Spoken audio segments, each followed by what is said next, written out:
Episode 8, January 18th, 2011.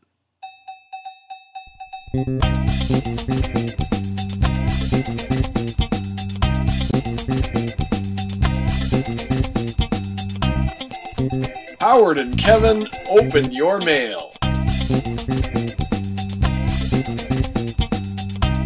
Buenos días, muchachos y chicas. Bienvenida a Howard and Kevin open your mail.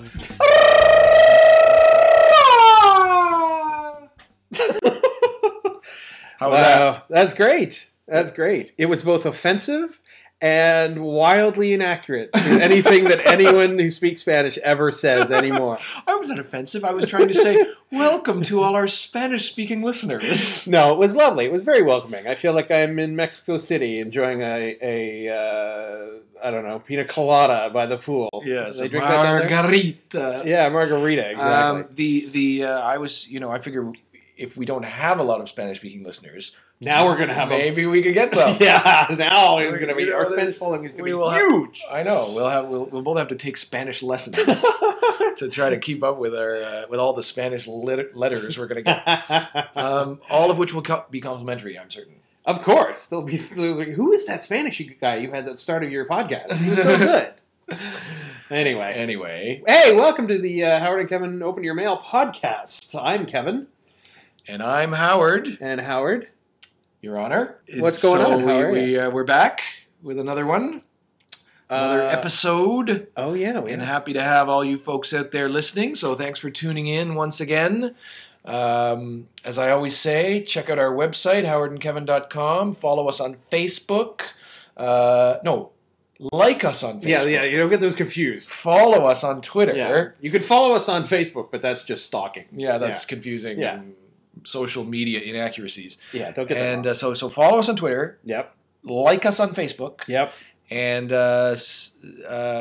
check out our website because we have show notes. We have interesting little tidbits of other fun things. We have all the old episodes that you can check out. Yeah. What else can you do? You can subscribe to us on iTunes. There's a lot of great ways. I think that's the best way. Of course, you have to be an iTunes user. But in my personal opinion, I think it's the easiest way to get our podcast. Right. And, you it's always subscribe. Yeah. And then automatically, every time there's an episode, just bam, it's there. Pops into your iTunes. You don't have to, you don't sync that iPod. Exactly. Before you know it, you're out for your morning jog with Kevin's fabulous hilarity in your ear. Hilariousness. Oh, and yours as well, Howard, if I have to say that. That's awfully politically correct of you. And, of course, the other thing they can do is write us a note, a letter, if you will, mail. Mail. They could write us mail. In our title. Yeah, that makes sense. At mail@howardandkevin.com. And then the whole idea is that we answer those letters right here on the show. We do. That's exactly what we do. And let's do it. He's back. Oh, my God. Hey, that guy. Oh, I love that guy. Does he have a name, or is that just that's Howardito? Pedro. Okay, that's fine. Anyway, so letter number one, everyone. Letter number one. All of a sudden, I'm numbering them. Uno. For some reason. Uno. That's a little Spanish. Dear Howard and Kevin, this Christmas Eve, it's Christmas Eve, and Space is running a Star Wars marathon. Okay, that must have been good. Space. That's a television station. Yeah, I don't think he wasn't looking in a telescope into space, and there was Star Wars is on. So the television channel in Canada that runs sci-fi material called Space, is running a Star Wars marathon. Currently, Clone Wars is playing. I guess that's the theatrical version of the Clone Wars. Right. I think it was like the pilot for the TV series. Yeah, Star Wars: The Clone Wars. It was like a Star Wars movie, animated, but kind of one of the movies, but sort of fit in between a couple of the other movies in terms of its story. Okay, between 1 and 2, maybe. Yeah, I think that's or maybe between 2 and 3. I think it's 2 and 3. Yeah. Where Anakin's a little. Because between 1 and 2 would be like when Anakin's going to like high school. He's going through puberty, and he's got a lot of zits on his face. Jedi high school. Yeah. But the movie was an animated movie, and now there's a TV series know. But anyway, okay. So this guy's saying currently as Clone Wars is playing. Now I've had a shot of grappa and over 8 ounces of delicious Malbec. And some lovely Argentinian wine. Is that what that is? Oh, okay, good. But still, I find the acting and direction execrable. The FX cartoonish and the story to be duller than rewinding cassette tapes with a Bic pen. Should we explain what a Bic pen is? No. Or cassette tapes. Maybe we need to. Yeah, that's a good point. Please tell me what the proper alcoholic concoction is whereby one might enjoy this film. That's from Paul in Toronto. Okay, so it's Christmas Eve. He's watching the Space Network. Wow, well, that's a whole story in itself. Well, it's true. Yes. And it's a Star Wars marathon. It's his own personal. Sure. It's his own personal celebration of the baby Jesus. Yeah, I ended up watching some Star Wars myself on Christmas. Really? Because I think Spike TV, which Americans would know quite well, they were showing the original trilogy there. Wow. Yeah, so I watched Empire Strikes Back on Christmas Day. You didn't watch the Star Wars Christmas special. No, I didn't. But I did watch the holiday special, if you want to get it correct. I did watch that a week later, though. Oh, good. Because I'm a massive nerd. Yes. Anyway, so he's watching Clone Wars. He's finding it hard to take. My advice to him would be, because I don't think there's no way that you're probably not going to enjoy this thing without some sort of inebriation involved. So my advice to him would be to get into the theme of the whole thing and get himself some Star Wars related cocktails. Oh, I think that's what he needs. Yes. So I took the time to take a look on the internet at a few cocktails, and by some of the major players in the movies, I've come up with kind of drinks that are associated with them, and I think would be quite good for him to enjoy. So he's had a shot of grappa. Yes. And 8 ounces of wine. Of wine. Red wine. Yeah. You want him to go in a different direction. If he's going to enjoy this movie, which has Zero the Hutt as one of its main characters. I don't even know who that is. Trust me. You don't want to know. Okay. And he's like, this movie's Jar Jar. What? What do you think? Do you know how Jar Jar is a character that everybody hates? Yes. In this movie...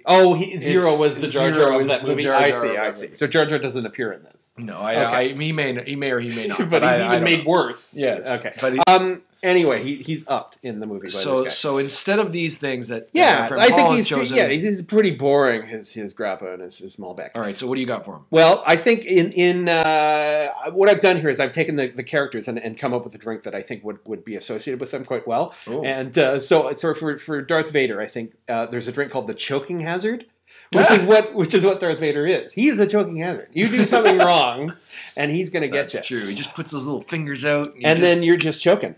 What is a choking hazard cocktail? Well, it happens to be 3 ounces of vodka, a dash of dry vermouth, a splash of olive juice. Well, that's optional. And then I'm not having that. 3 blue cheese almond stuffed olives skewered with the sharpest toothpick you can find. Now that's a very specific. That is quite a cocktail, I got to tell you. Yeah. 3 blue cheese and almond stuffed olives. Yeah, exactly. Okay, so it's basically vodka and vermouth, and so it's basically it's like a martini. A martini. Yeah. But with very specific olives. Right. Yeah, I think. The choking hazard. Okay. The choking hazard. Okay. So Paul, let's start off with one of those. That sounds pretty good. Next up, you're going to go to the Han Solo. Okay, and what we've got for Han Solo is the Savoy Corpse Reviver, and I've chosen that because, of course, at some point in the trilogy, Han Solo gets frozen in carbonite. Yes. And is revived in the next film. Right. So now, when you say it at some point, you're saying it as if you don't know. Yeah, I know exactly what happens. It's towards the end of Empire Strikes Back. Exactly. I love you. I know. It's great. It's beautiful. It's a lovely scene. I love you too, Kevin. Thanks, Howard. So the Savoy Corpse Reviver is 1 part brandy, 1 part Fernet Branca, which I've never heard of, but it sounds good. Some liqueur, I guess. I guess so. And 1 part white creme de menthe. So, so that would be pretty good. So white creme de menthe, a little minty flavor. So brandy and, that brandy liqueur. Ooh, it sounds quite I think that would weird. revive a corpse. Yeah, I guess it would. It might. I wonder if it's a corpse reviver because it like tastes like like smelling salts or Yeah, something it might be. really. Yeah, like, that combination is just absolutely terrible. Yeah, like that's something awesome. awful that just makes you sit right up in your chair. Yes. So as Paul is kind of nodding off at the boring part of the movie, maybe he has one that of just those it gets him going. Just snap him That's back a good up. point, Okay, yes. so that's Act 2. Next up, I've made one for Princess Leia, and that's just your basic Cosmo. That's a cosmopolitan. It's very much the Sex and the City. It's that kind of thing. She's a lady, and I think if Princess Leia went into the cantina, for example, in Star Wars, the Star Wars cantina. Yes. She would have a Cosmo, and that Tatooine. as you know, yes, on Tatooine, you nerd. As you know, that's vodka, triple sec, cranberry juice, and a little bit of fresh squeezed lime juice. Now, it's a classic. Yeah, I mean, Princess Leia's pretty tough broad. You know what I'm saying over here? Well, that's true. Would she drink a Cosmo? But yeah, I think guess so. I can understand. She's also dainty. Are there any other female characters in Star Wars? I know in 4, 5, and 6 there are, but in No, that was 4, 5, sorry, and that 6, is it's very confusing. Very confusing. Yeah. But in 1, 2, and 3 there are. Right. But in 4, 5, and 6, is she pretty much the only female character? I mean, there's unless Luke's Chewbacca is aunt, female. Luke's aunt for 5 minutes. Yes, and Peru. Yeah, and anyway, I don't know. Chewbacca could be female. I mean, we don't really know. We don't know what's going on under that. So could a lot of those Ewoks. Yeah. Oh, there are some erotic, lady dancers and stuff at Jabba's Palace. Jabba's Palace. Yeah, yes. and a singer, I think. All right. Well, Cosmo for Princess Leia. Oh, and that girl that gets thrown down into the Rancor pit. The dancer. So yeah. There's a few, but they're not really that prominent. No. So Princess Leia. So now that Paul is revived, yes, he's gonna have a Cosmo. Yeah, he's chilling with a Cosmo, and it's a little festive. Yeah, exactly. Partyish. Yeah. He's kind of having a good time now. And yes, getting into the movie a little bit more. Exactly. And so up next, I have for Luke Skywalker, who is one of the main characters, I believe. I've never heard of him. I don't know. I found something on the internet called the Blood and Sand Cocktail, which I think fits well because he is many times, it seems in the film, bloody. He's always getting punched around. And bloody moron! Is that what you meant?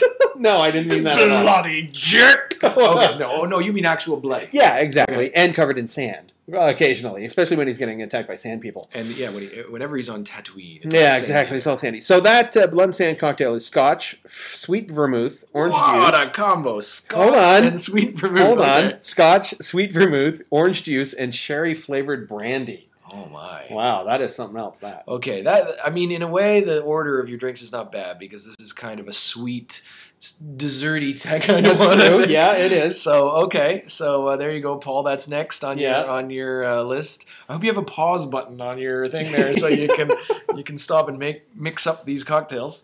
Yeah, I'm sure he has a pause button. And my last one is the Chewbacca, of course. Chewbacca, my favorite character in all of Star Wars. And for him, I've chosen... What does he sound like? Thank you. Something like that. Thank you. Yeah.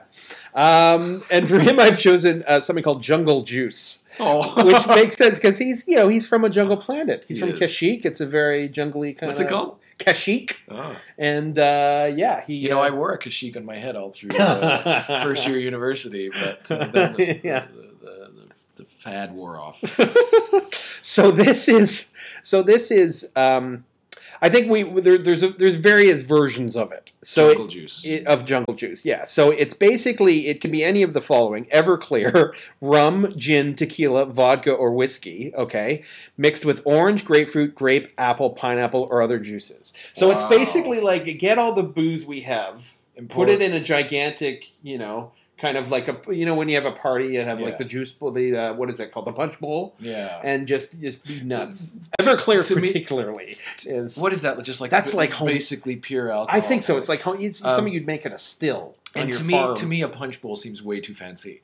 I think for Chewbacca for this beverage. It should be poured into like a bucket. Yeah, you know what I mean. Yes. Like one of those big yellow painter's buckets that they use to just. I know what you mean. That's what you got to make this, or like a big green garbage bin that you sort of hosed out. Bin. Like you've hosed it out, and now you're just going to pour all this stuff in there. Exactly. That's all exactly your right. for all your partiers. And I think that's what Chewbacca would do. So, wow. Yeah. So that's quite a list of cocktails there for Paul to enjoy. Yeah. So basically, although his question was how many drinks do you need to have or how much, right? You're basically saying if you have one each of these, you'll be able to get through the Clone Wars. You'll enjoy the movie just fine. So we hope you revisit the Clone Wars and have all those drinks, and maybe you can get through it. All right. Wow. All right. I hope Paul enjoys that. I wouldn't mind mixing up one or two of those myself. They sound tasty. Maybe we should press pause and get a cocktail. I don't know where pause is, though. I don't know how to stop this once it starts. Oh, well. You got a letter for us? Letters. Letter number 2. Letter number 2 on today's program, ladies and gentlemen. Mm-hmm. This is an interesting one. Yeah. Dear Howard and Kevin. Mm-hmm. That part's not that interesting. No, it's not. I like it. I'm quite pleased with it, actually. I think it's an excellent start. It's a nice start. But nevertheless, yes. Here's the interesting part. I like to sit at my kitchen table sipping coffee while reading the Globe and Mail. Sure. It's a newspaper here in Canada. I always want to remain employable as a publication designer, so I plan to start designing magazines for the iPad. Ah, the iPad, yes. It would be especially nice to embed some little videos into some of the pages. Pictures of kitties playing and fashion makeovers seem very popular nowadays. That's true. I guess the idea of the sitting at the kitchen table reading Globe and Mail is the first thing she wants to do, and right. The other thing she wants to do is be able to use the iPad for other things. Yeah. Which iPad should I buy? That's her question. That's her the question. 16 gigabyte with Wi-Fi plus 3G, the 32 gigabyte with Wi-Fi plus 3G, or the 64 gigabyte with Wi-Fi plus 3G. She says, what if I decide to sip coffee in Starbucks instead of my own kitchen? Do I have to buy the most expensive iPad in order to be able to watch that kitty video in Cat Makeovers magazine? Signed, Sally in Toronto. Okay. Wow. Well, that's a heck of a question. It's I feel like we've somehow gotten mail from somebody else's podcast by accident, like maybe like the iPod Buyer's Guide. Yeah, the Apple, iPad, the Apple Techno podcast. Exactly. Yeah. But it's fine. It says at the start, Dear Howard and Kevin. So she obviously wants to know our opinion on it. Yes. I do own... We make no limitations to the kind of mail people I mean, we said it. send us anything, and she in sure fact did. I mean, I can give her some real advice, I suppose. I own an iPad. I do enjoy it. It's very cool. I don't design anything for it. I'm just a user. Now, if you were going to design for an iPad, you wouldn't do that on the iPad, right? You would. But you'd have to have it for testing and stuff. Yeah, I see. I see. So, I mean, in my opinion, I ended up buying the 16 gigabyte with the Wi-Fi and the 3G. I'll keep this short because no one cares about this. But I bought the smaller one, and now I wish I had more room because movies and TV shows and stuff, music videos, they do look good on it. So I wish I could put more on it. You said moron. I did. You were a moron it for buying only the 16. I was. That's really what I meant. Yeah. So I think I would err on the side of buying something bigger. I mean, I'm no expert, but it seems to me that especially if she's going to be designing stuff for it, she would want the largest size possible because who knows what she might need to fill it up with. Exactly. Different versions of things and whatnot. Yes. You got to have the 3G, right? They don't all come with 3G. They don't all. Yeah, I mean, I must admit I don't use the 3G that much because I'm usually in places where it has the Wi-Fi. Right. You don't go sit out on the beach. No, not often. No. Do you? Now let me ask you a question. Okay. Okay. Now you have an iPad. I do not. Yeah. I wanna know honestly. Okay. Now I know you enjoy it and you have it and you find things to do with it. But here's what I want to know honestly. Yeah. You want me to be honest? Yeah. All right. Fine. I'm trying to think of how to phrase this question. Mm-hmm. Now that you've had it for a few months, do you need it? No. Like I never got one, and nor do I have any plans to get one because I honestly can't think of what the heck I would do with it. Yeah, I mean, I'm sure I could find something to do with it, but I can't think of anything to do with it that I feel like I would really need or want to do. Yes. So I think I don't necessarily need it. I think I've discovered that, and that is only because of the other things I have. I think because I have an iPhone, I have a laptop, and I have a desktop.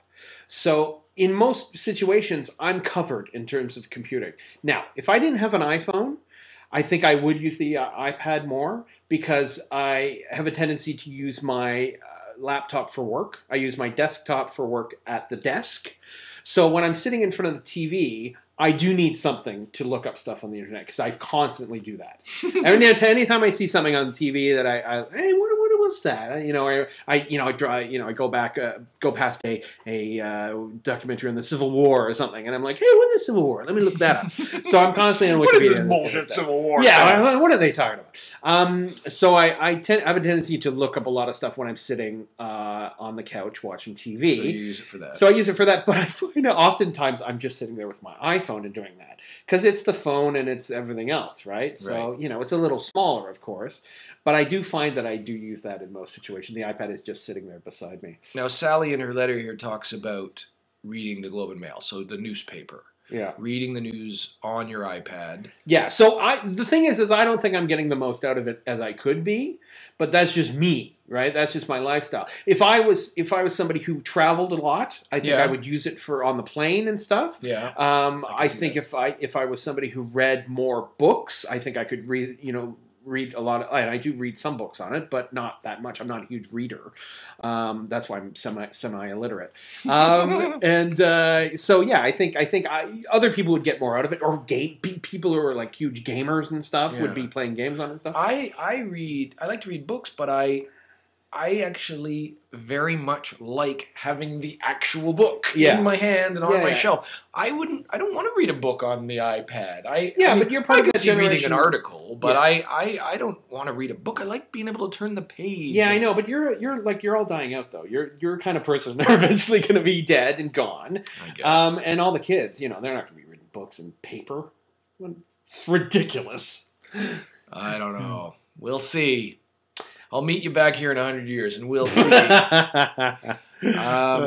Then you'll show me. Yeah, exactly. Well, I wonder if Sally has made as if she's already decided and has already purchased an It's iPad, possible. Maybe she'll get back to us and let us know if she got one. I do hope she enjoys watching the kitty videos in Cat Makeovers magazine.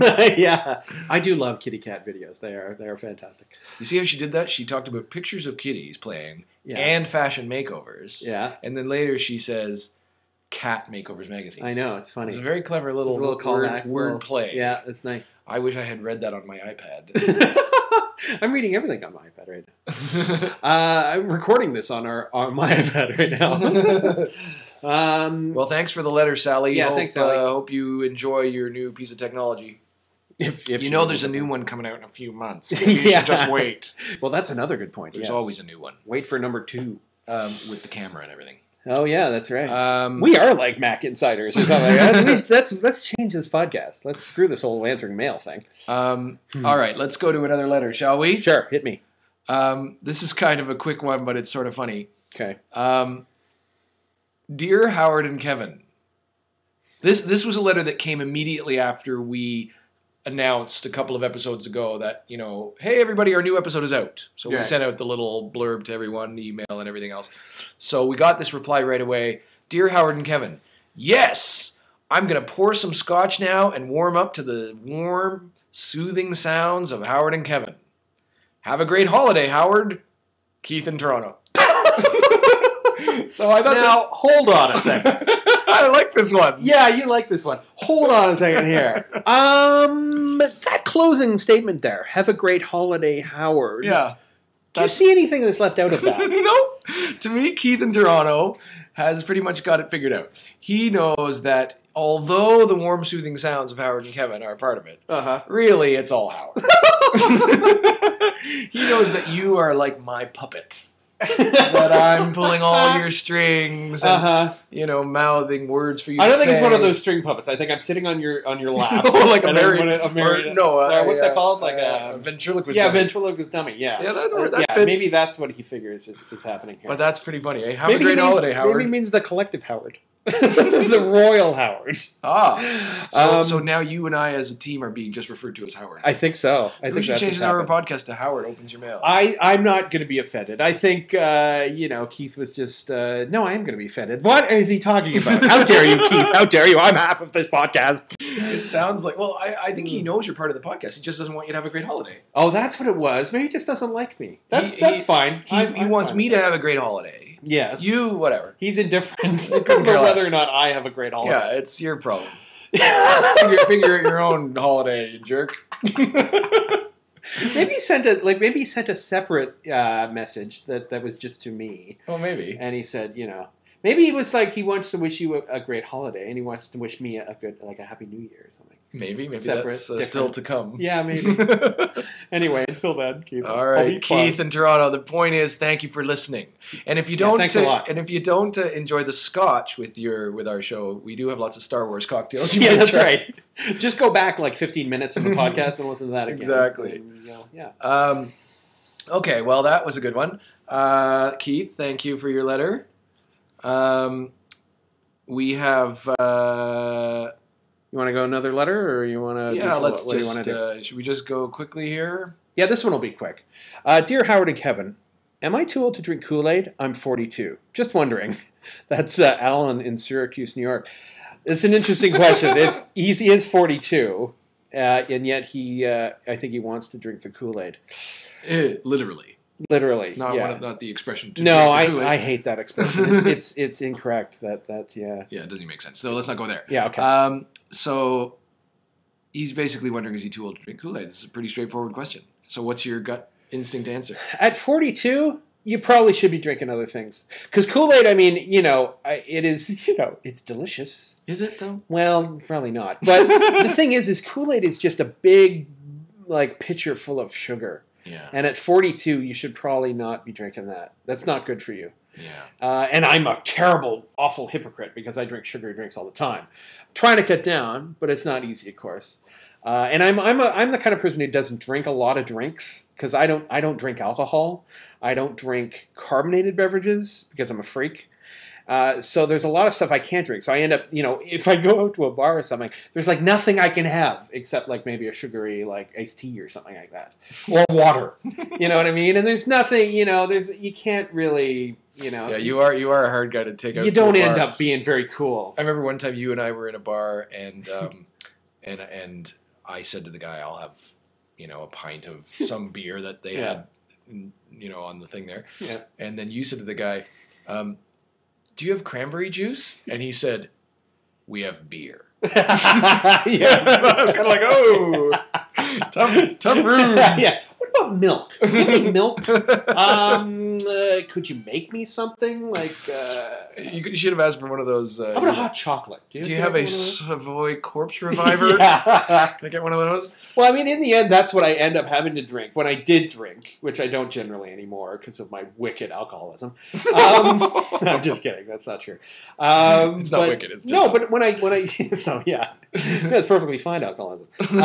No, when I did drink, I would drink a lot of those kind of fruity, girly drinks. Girly drinks, yeah. I was the girly drink drunk. Yes. And yeah. Now, got a lot of chicks. I got to tell you. Is it okay for Alan to drink?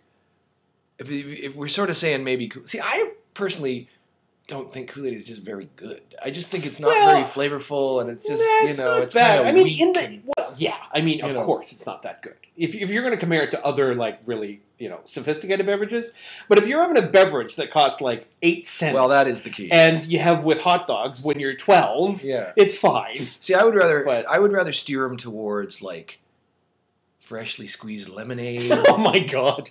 Yeah. Or iced tea, freshly brewed, yes, and sweetened with not honey. Yes. But some lovely agave nectar. Something like that. Wow. So and we've talked about moderation before. If you're going to have some Kool-Aid, just don't make it a regular habit. Yeah, exactly. And it's tough because you can only make a pitcher of that stuff.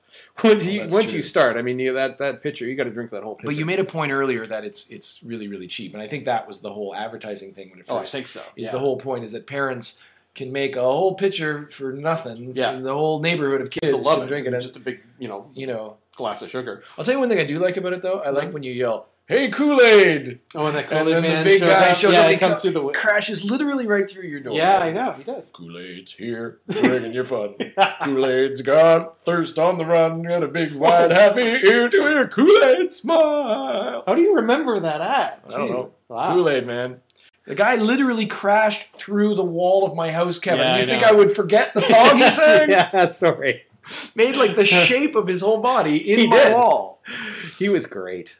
All right. Well, let's. I hope you enjoy whatever beverage you choose. Yes, but yeah, maybe not Kool-Aid. That's probably not. Before we sign off, real quick, little follow-ups. Okay, sure. Follow-ups. Can we just? Ladies and gentlemen, it's Howard with follow-ups. So from episode 5, we have very little.